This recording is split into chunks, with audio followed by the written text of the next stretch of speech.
Hello, Micro here. Today using Camtasia Studio 6, I'd like to show you how to affect one audio timeline without affecting the second timeline. What I'm going to do in this instance is I already have a video clip with audio attached to it. I want to lower that audio down and add in a voice narration over it.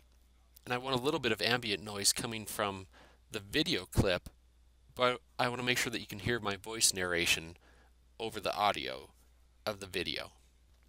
One of the limitations I've ran into with Camtasia Studio is that whenever you affect something in your timeline, like the audio track, it's going to affect the other audio tracks in the same timeline, whether you have audio 1, 2, 3, and so on and so forth.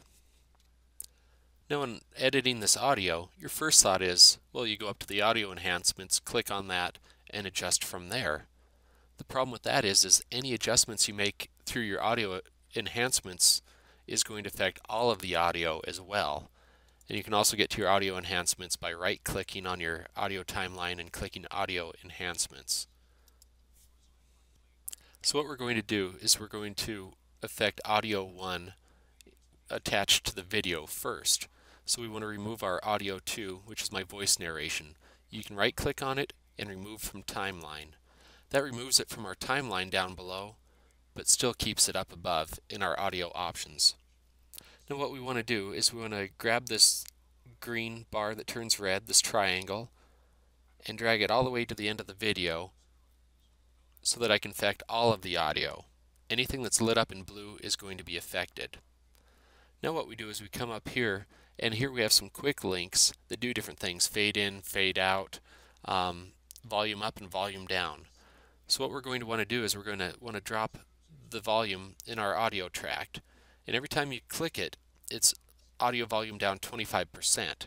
That doesn't mean that dropping it 4 times will drop the audio 100%. It means that every time you drop it once, it's 25% of the new audio track. So in actuality, you're going to have to drop this about 6, maybe 8 times to get it down as low as you want.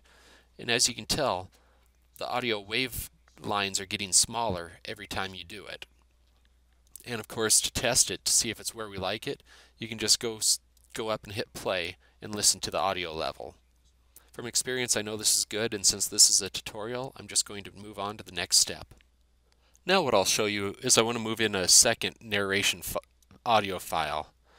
Let's say we get it down here and we get it where I want it, and it's also at full volume. But what I want to do is we have this gap in between my narration 1 and my narration 2 where there's going to be just no audio because I turned down the audio on the video so low. So what we'll do is we're going to highlight this using our arrows in blue. Anything that's lit up in blue is going to be affected, so you want to be careful not to grab your other audio files. And we can just simply come up here and move the volume back up where we want it. You might not want it as loud as you have your narration, or you might. Since I clicked it 8 times down, I'm just going to click it 6 times up and leave it a little lower than I had it. And of course, you can always go through and replay your video and listen to the audio and see if it's at the level you want, and go from there. And of course, you can just keep doing this all the way down through your timeline. Well, I hope you found this video helpful. If you have any suggestions on how I can make these videos better, please let me know. And please be sure to rate and comment on this video. Thank you.